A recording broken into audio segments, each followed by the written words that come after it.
वो आदमी लाल रंग के फोन बूथ में दाखिल हुआ बिना ये महसूस किए कि उसके पीछे लगा भारी लोहे का दरवाजा बेहद धीमे धीमे बंद हो रहा है। उसने कॉल करने के लिए सिक्का डाला, लेकिन फोन बिल्कुल बेकार निकला। कोई आवाज नहीं, कोई कनेक्शन नहीं। $1 यूं ही बर्बाद हो जाने पर उसके चेहरे पर झुंझलाहट फैल गई। जब वो बाहर निकलने के लिए मुड़ा तब उसे एहसास हुआ कि दरवाजा हिल भी नहीं रहा। उसने पहले हल्के से धक्का दिया, फिर जोर लगाया, लेकिन दरवाजा जैसे दीवार बन चुका था। उसे लगा ये कोई घटिया मजाक होगा, थोड़ी देर में कोई खोल देगा। तेज धूप सीधे कांच से होकर उस पर पड़ रही थी। पसीना बहने लगा और चिड़चिड़ापन बढ़ता गया। तभी काम पर जा रहे 2 लोग वहाँ से गुजरे। उसने तुरंत कांच पर थपथपाया। आवाज बाहर नहीं जा पा रही थी, लेकिन इशारों से उन्होंने बात समझ ली। वे बाहर से खींचने लगे। वो अंदर से पूरी ताकत झोंक रहा था, फिर भी कुछ नहीं हुआ और लोग रुकने लगे। भीड़ बढ़ने लगी। घड़ी देखकर वे दोनों लोग मजबूरी में चले गए और मुस्कुराकर हाथ हिला गए, जैसे यह कोई तमाशा हो। एक हट्टा कट्टा आदमी आया, उसने जोर लगाया, हैंडल टूट गया, फिर भी दरवाजा नहीं खुला। लोग हंस पड़े। वो शर्मिंदा होकर चला गया। एक मैकेनिक आया, उसने ध्यान से जांचा, न स्क्रू न जोड़, सब कुछ बेकार। उसने टूटा हैंडल वापस लगाया और चुपचाप चला गया। धीरे धीरे उसके चारों ओर एक अलग ही दुनिया बस गई। जूते पॉलिश करने वाले, गुब्बारे बेचने वाले, जेब काटने वाले सब थे, लेकिन कोई उसे आजाद नहीं कर पाया। थककर वह नीचे बैठ गया। फायर ब्रिगेड आई, कांच तोड़ने की तैयारी होने लगी। उसे डर लगा कि कांच के टुकड़े उस पर गिरेंगे। तभी कुछ लोग आए, साफ कपड़े, शांत चेहरा। उन्होंने कहा ये खराब फोन बूथ है,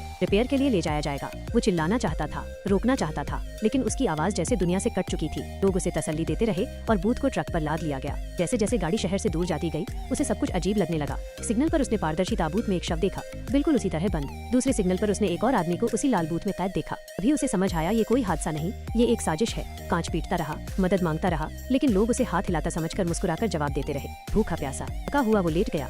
गाड़ी सुनसान इलाके में पहुंची। उसे अपने परिवार की याद आई, पत्नी, बेटा, तस्वीरें। उसे समझ नहीं आया कि उसने ऐसी कौन सी गलती की थी। हेलीकॉप्टर ऊपर से गुजरा। उसने आखिरी ताकत लगाई, लेकिन वो आगे निकल गया, उसी गाड़ी को रास्ता दिखाते हुए। पहाड़ों के बीच एक जगह थी जहाँ ऐसे फोन बूथ बनाए जा रहे थे जिनके दरवाजे कभी नहीं खुलते।